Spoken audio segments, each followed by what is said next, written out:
الحمد للہ رب العالمین والصلاة والسلام علی سید الانبیاء والمرسلین۔ ایک ساتھی نے یہ جو مولوی ساجد خان کی جنید جمشید سے متعلقہ جوابی ویڈیو بھیجی ہے، اس سے متعلقہ یہ بتا دوں کہ یہ ویڈیو دھوکہ دہی اور دجل و فریب اور ساجد خان کے عجز کی بین دلیل ہے۔ اس ویڈیو میں اصل اعتراض کا جواب نہ ہونے کے ساتھ ساتھ گالیاں اور غلط مبحث سے بھی کام لیا گیا ہے۔ ساجد خان نے یہ بات کہی ہے شروع میں کہ اس کو یہ ویڈیو کسی نے بھیجی ہے اور اس نے اس طرح ظاہر کیا کہ ایک ساتھی نے بھیجی ہے، اور اس نے یہ کہا کہ یہ اعتراض بریلویوں نے کیا ہے وغیرہ وغیرہ۔ تو ہمارے پیش نظر دو جوابات ہیں، اور ساجد خان نے یہ ذکر نہیں کیا کہ کس کا جواب بھیجا ہے۔ اب متعدد جوابات ہیں تو ظاہر ذکر تو کرنا چاہیے، لیکن ذکر نہیں کیا۔ خیر، ان دو جوابات جو ہمارے پیش نظر ہیں، ان میں ایک جواب مولانا احسان صاحب کا ہے اور ایک مولانا احمد رضا امجدی کا ہے۔ تو مولانا احسان صاحب جو ہے وہ یہ فرما رہے ہیں اپنے بات میں، اپنے جواب میں یہ ارشاد فرما رہے ہیں، اور وہ یہ اعتراض کر رہے ہیں جنید جمشید پر کہ اس نے جمیع صحابہ سے متعلقہ یہ بات کہی کہ قبل از اسلام جو ہے وہ ڈاکو تھے معاذ اللہ اور چوری کیا کرتے تھے۔ یہ جھوٹ ہے، ایسا نہیں ہے۔ جمیع صحابہ سے متعلق ایسا یہ بات ہی غلط ہے، انہوں نے یہ بات کہی۔ اور مولانا احمد رضا امجدی انہوں نے جو ہے یہ اعتراض کیا کہ یہ جنید جمشید جو ہے اس کا انداز غلط ہے۔ اب یہ دو اعتراضات تھے، ان میں سے کسی کو ہاتھ نہیں لگایا۔ ہونا تو یہ چاہیے ساجد خان کو کہ وہ جمیع صحابہ سے متعلقہ ان چیزوں کا اس بات کرتا اور یہ جو ہے اس کے انداز کو درست کیا تھا، لیکن نہیں، ایسا نہیں ہوا۔ آپ یہ دیکھیں کہ آخر میں دبے لفظوں میں وہ یہ مان گیا کہ غلطی انسان سے ہو جاتی ہے اور ہو گئی تو یہ ہو گیا، آپ پوری جماعت کو غلط نہ کہیں وغیرہ وغیرہ وغیرہ۔ اور یہ سارا جو ہے اس نے ایک غصے اور ایک اپنے چہرے کو بگاڑ کے یہ ساری باتیں کہیں۔ تو غلطی اگر اس سے ہو گئی ہے تو آپ کب تصحیح کرواتے ہیں؟ اس کی غلطی ہوتی ہے تو وہ پکڑتے بھی ہمیں، تصحیح بھی ہم کرواتے ہیں۔ آپ کیا کرتے ہیں؟ یہ اپنا کچھ بھی نہیں بتاتے، اپنا کچھ نہیں کرتے، بلکہ اس کی غلطیوں پہ پردہ ڈالتے ہیں، اور پھر ہم سے یہ کہتے ہیں کہ جی آپ غلطی ہو گئی۔ تو اس ایسے بندے سے جو روزانہ غلطی کرتا ہے، آئے دن غلطی کرتا ہے، اس کو تم نے بٹھا رکھا ہے اور تبلیغیں کروا رہے ہو۔ تبلیغ تو نہیں، تخریب ہوگی۔ ذرا آپ دیکھو، اپنے علماء کا ماضی شاندار بیان کرتے ہو، علماء دیوبند کا شاندار ماضی، ذرا آپ اپنے علماء کا ماضی ہی جو ماضی میں تھے وہ جس طرح کے تھے اس طرح سے بیان کر دیا کرو اور کہا کرو مولانا قاسم صاحب نانوتوی جو ہے وہ پہلے یوں تھے اور یوں تھے اور یوں تھے، اور لوگ ان کو چڑھایا کرتے تھے وغیرہ وغیرہ، ان کے ابا کے نام سے چڑھاتے تھے نا، سوانح قاسمی میں موجود ہے۔ تو اب جو ہے ہونا یہ چاہیے کہ یہ ساری اس طریقے سے اس طرز میں، اس ترنم میں بیان کیا جائے نا، لیکن نہیں، وہ تو نانوتوی کا لشکر ہے، وہ تو نہیں کرے گا۔ چلو جانے تو، چھوڑو ان باتوں کو، یہ ہم اس پہ نہیں کرتے۔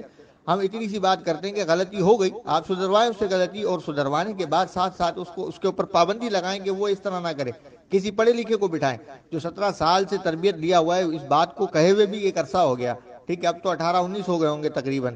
تو 18-19 سال سے بھی جو اتنی بات نہ سمجھ سکا کہ بات کس طرح کرنی چاہیے، آئے دن کا اس کا کوئی نہ کوئی رولا لگا رہتا ہے۔ آپ یہ دیکھ لیں کہ جناب کبھی اس کی ماں کہتی ہے کہ میرے بچے کو گٹار اور پیانو وغیرہ کچھ اس طرح کی چیز بجانے پہ ماشاءاللہ کہہ دیتی ہے، کبھی وہ جو ہے جناب وہ کسی لڑکی کے ساتھ، بے پردہ لڑکی کے ساتھ سیلفیاں کھنچواتے ہوئے دکھتا ہے، کبھی گٹار لے کے بیٹھا ہوا ہے اور وہ کسی بے پردہ لڑکی کے ساتھ دل پاکستان کر رہا ہوتا ہے، کبھی کسی کو جو ہے نا گانے وانے کے فنکشن میں نظر آتا ہے، کبھی کچھ ہے کبھی کچھ ہے، اور طرح طرح کی چیزیں پائی جاتی ہے۔ وہ مطلب اس سے کیا تبلیغ کرواؤ گے آپ؟ یہ کون سی صورت پیش کرنا چاہتے ہو؟ آپ کو یہ شرم نہیں آتی؟ اچھا پھر یہ دیکھیں کہ آئے دن کا یہ تو ہے ایک معاملہ ہے، یہ تو چلیں اس کی جو ہے وہ ایک معاملہ الگ ہے کہ وہ انسان کے گناہوں سے متعلقہ بات ہے۔ یہ دیکھیں آپ کے صحابہ سے متعلقہ کس طرح کی باتیں آئے دن کا مسئلہ چلا آ رہا ہے۔ کبھی وہ حضرات امہات المؤمنین سے متعلقہ ہوتی ہیں، کبھی حضرات صحابہ سے متعلقہ ہوتی ہیں یہ چیزیں۔ تو اس پر کچھ خیال کیا جائے یا نہیں کیا جائے، یہ ان کو یہ سمجھ نہیں آتی۔ حب صحابہ کی رگ نہیں پھڑکتی تب ان کو خیال نہیں آتا۔ سارا شیعوں کو اس طرح کی چیزیں بیان کر کے، اس طرح کی چیزیں دکھا کر تو مواد یہ دے رہے ہیں، اور پھر وہ ہاتھ ان کے مضبوط کر رہے ہیں اور پھر آگے رونا رو رہے ہیں۔ آپ دیکھیں یہ ہے ان کے جو ہے نا ڈبل پالیسی۔ اور اب جو ہے میں آپ کے سامنے چند باتیں بھی پیش کر دیتا ہوں۔ یہ عدالت صحابہ میر محمد میاں والی کی کتاب ہے، اس کے اندر جو ہے اس نے سب و شتم کا معنی بیان کیا، اور معنی بیان کرتے ہوئے اس نے کہا کہ سب و شتم کا معنی صرف گالی گلوچ نہیں ہوتا، بلکہ سب و شتم کے مفہوم میں ہر وہ چیز داخل ہے جس سے کسی دوسرے آزاری ہو۔ اب بتائیں دل آزاری کتنے مسلمانوں کی ہوئی، اور یہی اگر مطلب ہم اس انداز میں کسی دیوبندی مولوی طارق جمیل ہو، یہ جو ابھی زندہ ہیں یا جو چلے گئے، ان میں سے کسی کو منتخب کر کے ہم اس طرح اس کے انداز میں تعریف کریں تو ان کو یقیناً جو ہے وہ برا لگے گا، اس طرح کی باتیں ہم کریں۔ اور یہ انداز اگر برا نہیں ہے تو آپ کو کہنا ہی نہیں چاہیے کہ غلطی ہو گئی ہے، غلطی ہو جائے۔ تو بہرحال یہ دیکھ لیں آپ، اس انداز سے یہ جو کسی کو تکلیف پہنچے، اس طرح کا کوئی بھی جو ہے نا کلام کرنا، نامناسب کلام کرنا یا غیر قانونی بات کرنا، یہ ساری کی ساری وہ یہ کہہ رہا ہے، مان رہا ہے کہ یہ سب و شتم میں داخل ہے۔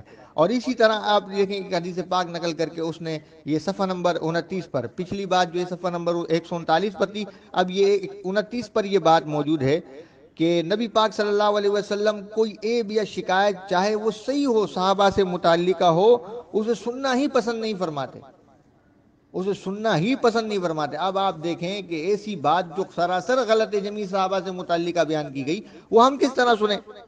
ہم کیوں پسند کریں اس کو؟ جو ہمارے نبی پاک علیہ الصلوۃ والسلام پسند نہیں کرتے، وہ صحابہ پہ اس طرح کی تہمت بیان کر دینا۔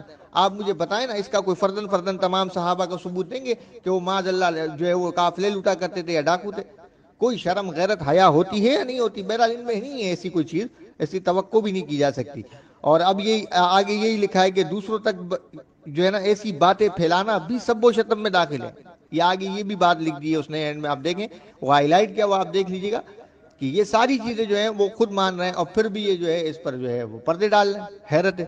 اب اسی ضمن میں آپ دیکھیں کہ بزرگوں کی توہین کرنا تو ان کا اپنا مطلب ایک ایمانی جز ہو چکا ہے۔ اب یہ نہ کریں تو یہ رہ نہیں سکتے، یہ ان کے لیے ایک پانی کی مثل ہے، اس سے باہر نکلیں گے تو یہ ماہی آپ کی طرح تڑپیں گے۔ ان کی تو یہ پرابلم ہو چکی ہے، اب یہ ان کی خاصیت ہے کہ ان سے بزرگوں کی توہین ہوتی ہے۔ اب دیکھیں امام اہل سنت رحمۃ اللہ علیہ کو گالی دی، اس ویڈیو کے اندر گالی دی گئی، اور گالی ان کے والد گرامی کو دی گئی۔ اب یہ دیکھیں گے ان کا مولوی فاضل ہے، ان کا باپ ہے، وہ یہ کہہ رہا ہے، ان کے ابے نے کہا ہے، یہ اس کی کتاب ہے آپ دیکھیں، یہ اسکین بھی میں آپ کو بھیج رہا ہوں، اس کے اندر اس نے مانا ہے کہ مولانا نقی علی خان صاحب رحمۃ اللہ علیہ جو ہیں وہ صحیح العقیدہ بزرگ تھے۔ اب یہ دیکھیں صحیح العقیدہ بزرگ کی بھی توہین کرتے ہیں، گالیاں دیتے ہیں، یہ اتنے گندے لوگ ہیں۔ اور پھر آگے سے اگر اس کے جواب میں کوئی جذبات میں آ کے اگر ان کے ساتھ ایسا کر جائے، جو چلو میں ایسا کر دوں کہ ان کے اصولوں کے تحت تھانوی جو ہے گدھا بھی ہے، سور بھی ہے، کتا بھی ہے، کمینہ بھی ہے، سب کچھ ہے، اور بلکہ بہت کچھ اور بھی میں ثابت کر سکتا ہوں ان کے اپنے اصولوں کے تحت، یا تو کذاب ہوگا یا دجال ہوگا۔ اب یہ جو ماننا چاہے ان کی مرضی ہے، دونوں میں سے ایک ماننا پڑے گا، تو ان کو یقیناً برا لگے گا۔ یہ تو صاف سری گالیاں دیتے ہیں، ان کو شرم نہیں آتی، کیوں آئے گی؟ شرم ہوتی تو یہ اس طرح کی حرکتیں نہ کرتے۔ صحابہ کے متعلقہ سن کے بیٹھے ہوئے تو پھر یہ دوسروں سے متعلق کیوں نہ کہے؟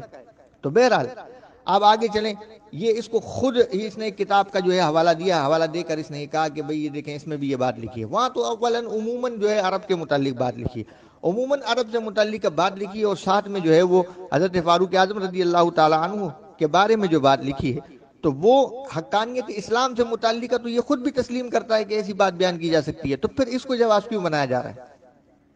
محض ایک بات بیان کر دینا ہے، لکھ دینے سے تو ہمارا اعتراض نہیں ہے، اس کے انداز پر اعتراض ہے، اس کے جمیع صحابہ سے متعلقہ کہنے پر اعتراض ہے، اس کا جواب کون دے گا؟ بہرحال حقانیت اسلام سے متعلقہ یہ بات اگر بیان کی جائے اس طرح کہ نبی علیہ الصلوۃ یہ اسلام کی جو ہے ایک حق ہونے کی بین دلیل ہے، روشن دلیل ہے کہ ایسے لوگ بھی جو ہیں وہ اسلام میں داخل ہو گئے، اسلام نے ایسوں کو بھی تبدیل کر دیا۔ اگر تبدیلی چاہتے ہو تو پھر ایسا جو ہے وہ انتظام کرو کہ اسلام جو ہے وہ وہاں پر اسلامی قوانین ہونے چاہیے، اس طرح کی بات کرنی چاہیے، ایک بات الگ ہوتی ہے، لیکن یہ بات تو اس نے کچھ اور ہی انداز میں اور رنگ اور ڈھنگ میں کی ہے۔ اور پھر آپ یہ دیکھیں کہ آگے کہتا ہے کہ بھئی وہ پیر عرفان شاہ صاحب مشریر دامت برکاتہم العالیہ کے بارے میں کہا کہ انہوں نے جو ہے وہ کہا کہ صدیق اکبر ماذ اللہ گالیاں دیا کرتے تھے۔ اب وہ میں نے بیان تو نہیں سنا، لیکن یہ اس طرح کی بات یہ جو اس کے جو منہ سے نکلی ہے، اس سے یہ پتہ چلتا ہے کہ وہ امسس بذراللات والی بات بتا رہے ہیں۔ تو اب ان سے پوچھیں شارحین بخاری نے کیا لکھا، کیا کہتے ہیں، یہ ان کے اپنے بھی تو ہوں گے نا، یہ انور شاہ کشمیری وغیرہ انہوں نے کیا لکھا؟ بہرحال اس کو بھی جانے دیجیے، خلط مبس کی ہم اس کی تفصیل میں نہیں جاتے، اجمالاً میں آپ کو بتا رہا ہوں۔ حنیف قریشی صاحب سے متعلق کہا، حنیف قریشی صاحب کا جو معاملہ ہے اس کا رد کس نے کیا؟ حنیف قریشی صاحب کا رد تو ہمارے اپنوں نے کیا۔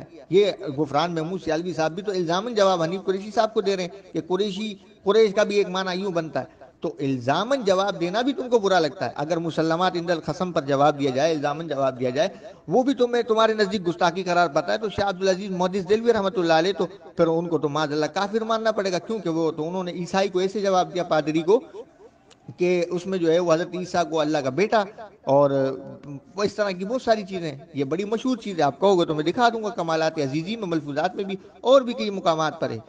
اور اب یہ دیکھیں آپ, یہ بےغرضی کی انتہا کہ ان الزامی جوابات کو اور حنیف قریشی صاحب کی بات کو لا کے یہ کہنا کہ جی ایسا ہو گیا, حضرت امیر معاویہ کی گستاخی کرتے. شرم نہیں آتی؟ شرم. ہم نے حضرت امیر معاویہ رضی اللہ عنہ کے دفاع میں مناظرے بھی کیے ہیں. اب عرفان شاہ مشہدی دامت برکاتہ العالیہ نے مناظرہ کیا ہے, 90 کی دہائی کے اندر یہ مناظرہ ہوا ہے. اور انتہائی بےغرضی کی بات یہ ہے کہ ایک تھا تفضیلی اور اس میں ایک تھا ہمارے سنی عالم دین تھے. لیکن دیوبندیوں نے یہ بےغرضی دکھائی کہ دیوبندیوں نے یہ کیا کہ اس سی ڈی کو سن 2000 کے اندر جو ہے نا شائع کیا, تقریباً مناظرے کے 10-12 سال بعد انہوں نے شائع کیا. اور یہ بات بھی میں آپ کو 10-12 سال پرانی بتا رہا ہوں, تقریباً 8-10 سال تو ہو ہی گئے ہوں گے.